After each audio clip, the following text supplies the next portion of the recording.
Good evening everybody. Hammaga salom, hammaga xayrli kech. Demak, bugun ingliz tilida eng muhim va aytish mumkin bo'lsa, eng o'rganish oson bo'lgan mavzulardan biri, bir-biriga ma'no nuqtai nazaridan, tarjima nuqtai nazaridan bir xil tarjima qiladigan ikkita mavzuni ko'rib chiqamiz. Demak, bular there is zero hamda have has got deb ataladi. Bular ingliz tilida ikkalasining tarjimasi ham bor degan ma'noni beradi. Demak, there is zero hamda have has got. Faqat farqli tomoni bo'ladi, ya'ni bittasi ma'lum bir joyda ma'lum bir narsa yoki shaxs borligini ifodalasa, yana biri aksincha biror bir shaxsda yoki insonda biror bir narsa bor ekanligini ifodalaydi. Demak, boshlaymiz. There is zero. There is zero mana tuzilishi. Birinchi there is hamda there are dan keyin there is dan keyin birlikdagi ot keladi. Birlikdagi ot, ya'ni u bor degani undan keyin birlikdagi narsa kelishi kerak. Misol uchun there is a TV in my room.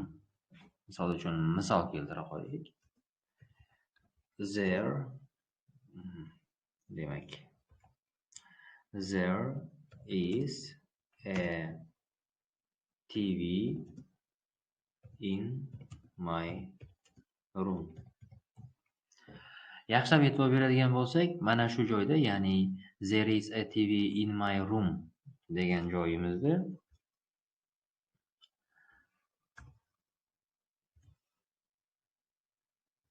mana shu joyimizda there is dan keyin narsa kelyapti, ya'ni nima borligi kelyapti.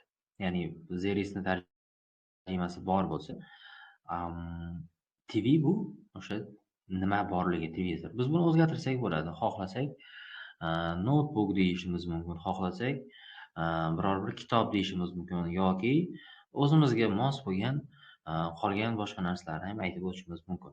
O'zimizga bog'liq. Va undan keyin qayerda ekanligi joylashtiriladi. Misol uchun in my room, mening xonamda. Aynan mana shu in bizda in ichida yoki dani beradi va undan keyin joy keltiriladi. Buni sal o'zgartirishimiz mumkin tarjima nuqtai nazaridan. Mening xonamda TV, ya'ni televizor bor. Mana shu joyga bitta e'tibor beradigan bo'lsak, o'zbek tili bilan ingliz tilini farqi kelib chiqadi. Ya'ni mana bu gap ingliz tilidagi gap. E'tibor bergan bo'lsanglar, birinchi bor degan so'z keladi ingliz tilida. There is bu bor degani. Undan keyin narsa keladi. Bor, nima bor? Televizor. Ana undan keyin xonamda deb turib joy keladi. O'zbek tilida shuni teskarisi bo'ladi. Ya'ni dastlab mening xonamda deb joy keltiriladi, keyin televizor o'sha nima borligi keltiriladi, oxirida bor so'zi o'zbek tilida oxirida keladi. Ya'ni there is so'zi ingliz tilida boshida kelsa, o'zbek tilida o'sha bor so'zini bildiruvchi jumla oxirida keladi. Demak, bu bizga o'z-o'zidan ingliz tilida tarjima ko'pincha holatlarda orqadan kelishini bildiradi. Ya'ni tarjima qilganimizdan keyin orqadan boshlab mening xonamda, mana bunaqa mening xonamda televizor bor deb turib orqadan tarjima qilishimiz kerak bo'ladi. Ana mana shu haqiqiy kerakli yo'l hisoblanadi. Mana birlik ot. Zerardan keyin esa ko'plik keladi. Zerardan keyin ya'ni narsalar bo'ladi. Misol tariqasida yozishimiz mumkin.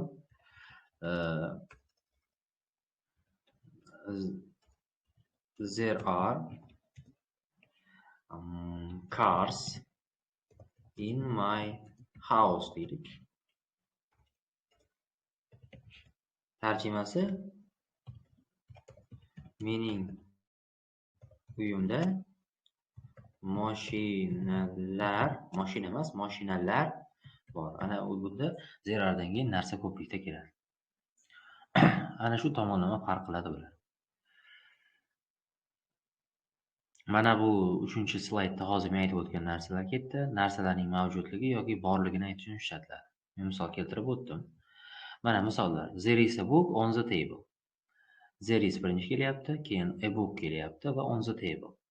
On the table degani stolda degani. Stolning ustida, mana bu ustida degan ma'noni beradi bu.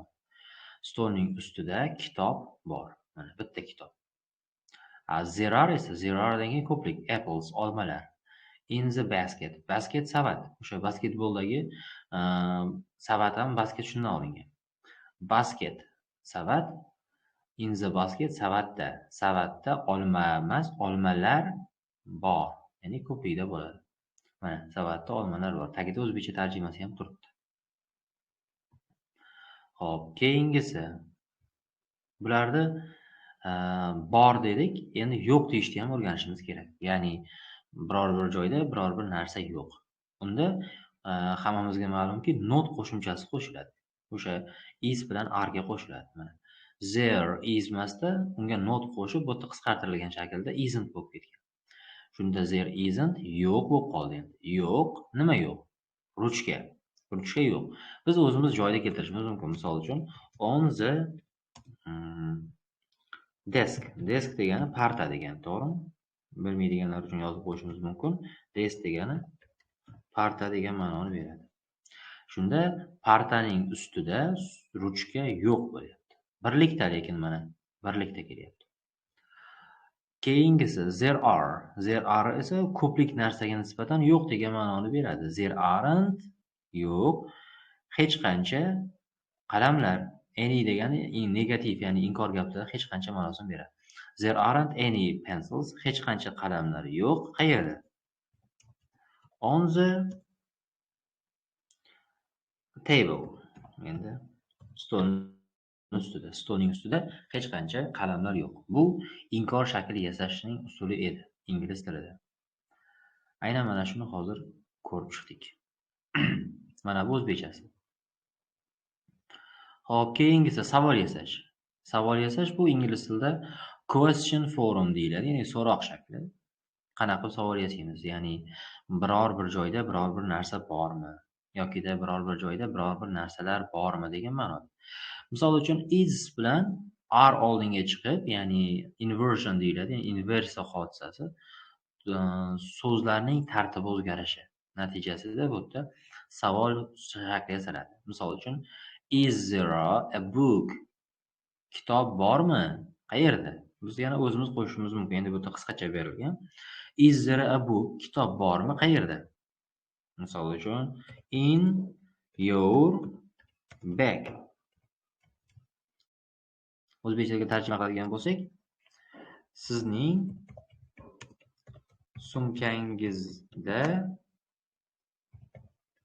kitob bormi?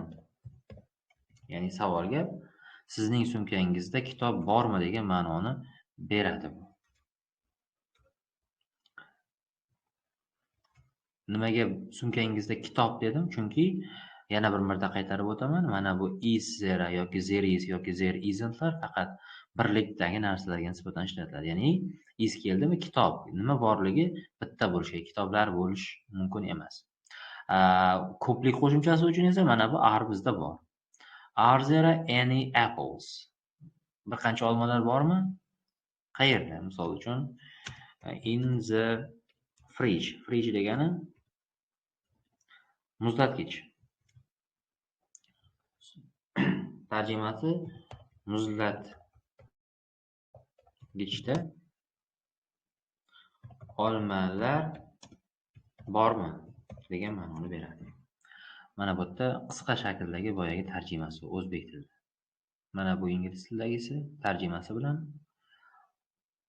va mana bu ikkalasi tarjimasi. Endi kalit so'zlari bor, ya'ni joyda keltirish. Misol uchun on the table, stolda, in the room, xonada, under the bed, kravatni tagida yoki kravatni ostida, at school, maktabda degan so'zlar keltirishimiz mumkin ko'p holda.